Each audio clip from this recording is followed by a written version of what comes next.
അസ്സലാമലൈക്കും. നമ്മളെ ഇന്നത്തെ കുഞ്ഞു വ്ളോഗിലേക്ക് എല്ലാവർക്കും സ്വാഗതം. അപ്പോൾ നമ്മളെ കുഞ്ഞു കുഞ്ഞു വ്ളോഗ് നിങ്ങളൊന്ന് മുഴുവൻ സ്കിപ്പ് ചെയ്യാതെ കാണാൻ ശ്രമിക്കേണ്ട. 2 ദിവസമായിട്ട് വ്യൂസും കാര്യങ്ങളും ഒന്നുമില്ല, ഒക്കെ താഴോട്ട് കുത്തനെ പോയിക്കൊണ്ടിരിക്കുകയാണ് കേട്ടോ. ഇത് നിങ്ങൾക്ക് സംഭവം കണ്ടന്റ് ഇല്ലാത്തതുകൊണ്ടാവും നിങ്ങൾ കാണാതെ, പക്ഷെ കണ്ടന്റ് അനുസരിച്ചിട്ടല്ലല്ലോ നമ്മൾ വീഡിയോ ഇടുന്നത്. നമ്മൾ അന്നുള്ള കുഞ്ഞു കുഞ്ഞു വിശേഷങ്ങളൊക്കെ അല്ലേ ഇടുന്നത്. അപ്പോൾ കുഞ്ഞു വ്ളോഗല്ലേ, അപ്പോൾ അതൊന്ന് സ്കിപ്പ് ചെയ്യാതെ മുഴുവനായിട്ട് കാണാൻ എല്ലാവരും ഒന്ന് ശ്രമിക്കണം കേട്ടോ.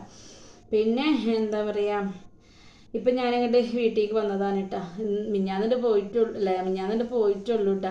വീണ്ടും വന്നതെന്ന് വെച്ചാൽ ഇന്ന് രാവിലെ മദ്രസ സ്കൂളൊന്നും ഇല്ലല്ലോ. പിന്നെ ഇന്ന് ഞാൻ എന്തായാലും കുട്ടികൾ സ്കൂളിൽ പോയിട്ടുണ്ടെങ്കിൽ ഒന്നും ഇങ്ങോട്ട് വരണം. അവർ സ്കൂൾ ഇട്ടിട്ട് വരുമ്പോഴേക്ക് തിരിച്ചാണ്ട് പോകണം എന്ന് വിചാരിച്ചത് കേട്ടോ. ഡോക്ടറെ ഞാൻ അവിടെ കാണിച്ചിട്ടുണ്ടായിരുന്നല്ലോ. അപ്പോൾ അയാൾ പറഞ്ഞിട്ടുണ്ടായിരുന്നു, ഡോക്ടർ കാണിക്കുമ്പോൾ തന്നെ പറഞ്ഞിട്ടുണ്ടായിരുന്നു 3 ദിവസത്തെ ഗുളിക കഴിഞ്ഞിട്ട് പേരല്ലേ വന്ന് കാണിക്കണമെന്ന്. അപ്പോൾ ഞാൻ അതുകൂടി വിവരം പറയാച്ചിട്ട് വന്നതാണ് കേട്ടോ. ഇവിടെ വന്ന് നോക്കുമ്പോഴോ മിന്നുവിന് നല്ല ഛർദിയായിട്ട് മിന്നുവിനായിട്ട് ഇപ്പോൾ ക്ലിനിക്കിൽ പോയിട്ടുണ്ട് കേട്ടോ. അപ്പോൾ ഗർഭിണിയാകുമ്പോൾ പിന്നെ ഛർദി കൂടിയ ട്രിപ്പ് ഇടാനല്ലേ പറ്റുള്ളൂ. അപ്പോൾ അതുകൊണ്ട് ഒന്ന് പോയിട്ടുള്ളൂ. കാരണം ഛർദിച്ചിട്ട് തൊണ്ടൊക്കെ പൊട്ടിയിട്ട് ആകെ ബുദ്ധിമുട്ടായിരിക്കണം കേട്ടോ. ഇന്നലെ കുറച്ച് കുറവുണ്ടായിരുന്നു, ഇപ്പോൾ നല്ല കൂടിയാണ്. പിന്നെ ഗർഭിണികളാകുമ്പോൾ അങ്ങനെ ഛർദി ഉണ്ടാവുമല്ലോ, ചിലർക്കൊക്കെ നല്ല ഛർദി ഉണ്ട്. പക്ഷെ അതിന് കാര്യമായിട്ട് മരുന്നൊന്നും അവർ തരൂല. അവർ ഗുളിക തരും, പക്ഷെ ആ ഗുളിക അധികം കുടിക്കണം നല്ലതല്ല എന്നാട്ടോ പറയണത്. അത് കുട്ടിക്ക് ചൂടാന്ന് പറയണ്ട. ഡോക്ടർമാർ നമുക്ക് ആ ഗുളിക തരുമ്പോൾ തന്നെ പറയുന്നുണ്ടല്ലോ, ഇതധികം കുടിക്കരുത് എന്ന് അവർ പറഞ്ഞിട്ടാണ് അവർ തരുന്നത്. അതേപോലെ മിഞ്ഞാന്നിപ്പോൾ ഉമ്മാനെ എല്ലിനെ ഇവിടെ ഗവൺമെൻറ് ആശുപത്രി കാണിച്ചപ്പോൾ അവർ വേദനക്കുള്ള ഗുളിക എന്നിട്ട് അവരും പറഞ്ഞാൽ തന്നെ ഈ ഗുളിക അധികം കുടിക്കാൻ പാടില്ല, കിഡ്നിക്കൊക്കെ കേടാണ് എന്നൊക്കെ പറഞ്ഞിട്ട് തന്നെ കേട്ടോ അവർ ആ ഗുളിക തരുന്നത്.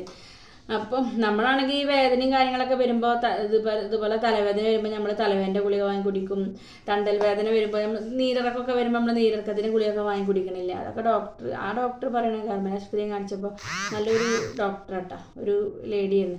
ആ ഡോക്ടർ പറയണ പിന്നെ അങ്ങനെ വേദനയുടെ ഗുളികളൊന്നും കുടിക്കരുത്, കിഡ്നിക്ക് ഏറ്റവും കൂടുതൽ അസുഖമുള്ള ആൾക്കാർ ഇപ്പം ഇങ്ങനത്തെ ഓരോ ഗുളികകളും അതൊക്കെ കുടിച്ചതുകൊണ്ടാണ് കേട്ടോ പറയുന്നത്.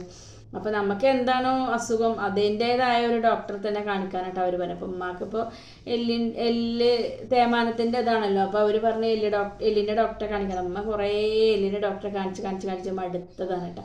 കാണിക്കുമ്പോൾ തന്നെ അവർ പറയണത് എക്സ്റേ എടുക്കാൻ പറയും. എക്സ്റേ നോക്കിയ ഉടനെ തന്നെ അവർ പറയും ഇതൊന്നെങ്കിൽ മണൽ കെട്ടി തൂക്കി കിടക്കുക, അല്ലെങ്കിൽ കംപ്ലീറ്റ് റെസ്റ്റ് എടുക്കുക, പിന്നെ കുമ്പിടാൻ പാടില്ല, അങ്ങനെ ചെയ്യാൻ പാടില്ല എന്നൊക്കെ അവർ പറയും. പക്ഷെ ഉമ്മാക്ക് അതൊന്നും നടക്കണില്ല കേട്ടോ. വെറുതെ ഇങ്ങനെ ഇരുന്നൊരു ശീലമില്ലല്ലോ. ഇപ്പം പിന്നെ കുറച്ച് പണികളും കാര്യങ്ങളൊന്നും ഇല്ല കേട്ടോ. ഇവിടെ അധികം ആരും ഇല്ലല്ലോ, അതുകൊണ്ട് ഇപ്പോൾ കുഴപ്പമില്ല. പക്ഷെ ഉമ്മാക്ക് കെടുന്നിട്ട് ശീലമില്ലാത്ത ആൾക്കാർക്ക് നമുക്ക് പിന്നെ കെടുക്കാൻ പറ്റില്ല കേട്ടോ. ഇവിടെ ഞങ്ങളാരും പറഞ്ഞാൽ ഉച്ചക്ക് പോലും അങ്ങനെ ഒരു ഉച്ചക്ക് ഉറങ്ങുക, അങ്ങനെ ചോർന്നിട്ട് ചിലരൊക്കെ കണ്ടില്ലേ, ഒരു 1 മണിയാകുമ്പോൾ തന്നെ ചോർന്നിട്ട് 6 മണി വരെയൊക്കെ കിടന്ന് നോക്കുന്ന ആൾക്കാരുണ്ട് കേട്ടോ. ബാങ്ക് കൊടുക്കാൻ നേരം നീക്കുന്ന ആൾക്കാരൊക്കെ ഉണ്ട്. ചിലർ 4 മണിക്ക് നിൽക്കണം. പക്ഷെ ഞങ്ങളാരും അങ്ങനെ ഉച്ചക്ക് അങ്ങനെ കിടന്നുറങ്ങുക ശീലമില്ല. നമ്മൾ ചെറുപ്പം മുതലേ പറയും പെണ്ണുങ്ങൾ ഉച്ചക്ക് അങ്ങനെ ഉറങ്ങി ശീലിക്കരുത് എന്ന് പറഞ്ഞുകൊണ്ട് അങ്ങനെ ശീലിച്ചുകൊണ്ട് അങ്ങനെ ഉച്ചക്ക് തീരെ ഉറക്കം വരില്ല. നമ്മളിപ്പോൾ എങ്ങനെ കിടന്നാലും ഉറക്കം വരില്ല. വെറുതെ നമ്മൾ അങ്ങോട്ടും ഇങ്ങോട്ടും തിരിഞ്ഞും മറിഞ്ഞും കിടക്കുക എന്നല്ലാതെ ഉറക്കമൊന്നും വരില്ല കേട്ടോ. പിന്നെ ഇപ്പോൾ ഫോണും കാര്യങ്ങളൊക്കെ ഉള്ളതുകൊണ്ട് അതിലോരോ കാര്യങ്ങൾ നോക്കി അങ്ങനെ കിടക്കില്ല. അങ്ങനെ തന്നെ കേട്ടോ ഉമ്മ ഉച്ചക്ക് അങ്ങനെ കിടന്ന് ശീലമൊന്നുമില്ല. അതുകൊണ്ട് ഉമ്മ പരമാവധി ഓരോരോ പണികൾ കഴിഞ്ഞിട്ട് ഇങ്ങനെ നടക്കുക ചെയ്യുക. ഇപ്പം ഉമ്മ തീരെ കുമ്പിട്ടിട്ട് നിവരാൻ വയ്യ കേട്ടോ. കുമ്പിട്ട് നിവരുമ്പോൾ ഭയങ്കര വേദന കേട്ടോ, ബാക്കിൽ ഭയങ്കര പെയിനാണ്. അപ്പോൾ അങ്ങനെയൊക്കെ ബുദ്ധിമുട്ടുകളും പ്രയാസങ്ങളൊക്കെ ആണല്ലേ. നമുക്ക് എന്തായാലും പടച്ചോൻ തന്ന ജീവിതം പടച്ചോനായിട്ട് തന്നെ തിരിച്ചെടുക്കണ വരെ നമ്മളെല്ലാം സഹിച്ച് ക്ഷമിച്ച് ജീവിച്ച് മുന്നോട്ട് പോകുക, അത്രയല്ലേ പറ്റുള്ളൂ അല്ലേ. പിന്നെ കുട്ടികളൊക്കെ ചെറുതാണ്, അവരൊക്കെ ഒന്ന് വലുതായിട്ട് അവരുടേതായ രീതിയിൽ എത്തണ വരെ നമ്മൾ ഒക്കെ ക്ഷമിച്ചു സഹിച്ചിട്ട് മുന്നോട്ട് പോകണം. പിന്നെ അവർക്ക് അവരെ കാര്യങ്ങളൊക്കെ സ്വയം ചെയ്യാനുള്ള ഒരു സമയം വന്നാൽ പിന്നെ നമുക്ക് എവിടെയെങ്കിലും റെസ്റ്റ് എടുത്താലും കുഴപ്പമില്ല എന്ന് വിചാരിക്കട്ടെ. അപ്പോൾ അങ്ങനെയൊക്കെയാണ് കാര്യം. എനിക്കൊക്കെ ചെറുപ്പത്തിലേ മുതലേ വന്നിങ്ങനെ ഈ തണ്ടൽ വേദനയും കൈകാല വേദനയും ഒക്കെ വന്നിട്ടുണ്ട് കേട്ടോ. അപ്പോൾ ഈ ഡിസ്കിൻ്റെ കംപ്ലൈൻറ്റ് ഉള്ളതുകൊണ്ടേ അതുകൊണ്ടാണ് ഈ വേദന. അപ്പോൾ തീരെ മുമ്പിടാനൊന്നും പറ്റില്ല. ഒരു വലത്തെ കൈയാണെങ്കിൽ ഭയങ്കര കടച്ചിലാണ് കേട്ടോ. ഭയങ്കര കടച്ചിൽ പറഞ്ഞാൽ ഭയങ്കര കടച്ചിലാണ്.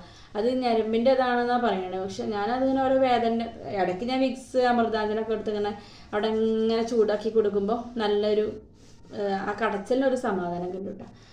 അപ്പോൾ അങ്ങനെയൊക്കെയാണ്. നമ്മളെ കുഞ്ഞു വ്ളോഗ് ഇഷ്ടമായിട്ട് എങ്ങനെ ലൈക്ക് ചെയ്യാനും ഷെയർ ചെയ്യാനും സബ്സ്ക്രൈബ് ചെയ്യാനും സപ്പോർട്ട് ചെയ്യാനൊന്നും മറക്കരുത്. നിങ്ങൾ കൂടെ ഉണ്ടെങ്കിൽ തന്നെ ഇതിൽ മുന്നോട്ട് പോകാൻ പറ്റുള്ളൂ. പിന്നെ കണ്ടൻറ്റ് പറഞ്ഞാൽ എങ്ങനെയൊക്കെ അറിയില്ല കേട്ടോ. ഞാൻ എൻ്റേതായ രീതിയിൽ ഇങ്ങനെ ഓരോ വീഡിയോസ് ഉണ്ട്. ഇതുവരെ നിങ്ങൾ എൻ്റെ കൂടെ ഉണ്ടായിരുന്നു, ഇനി അങ്ങനെ തന്നെ ഉണ്ടാവുമെന്ന് പ്രതീക്ഷിക്കുന്നുണ്ട് കേട്ടോ. ഇന്നത്തെ വ്ളോഗ് ഇത്രയേ ഉള്ളൂ. അപ്പോൾ എല്ലാവർക്കും അസ്സലാമു അലൈക്കും.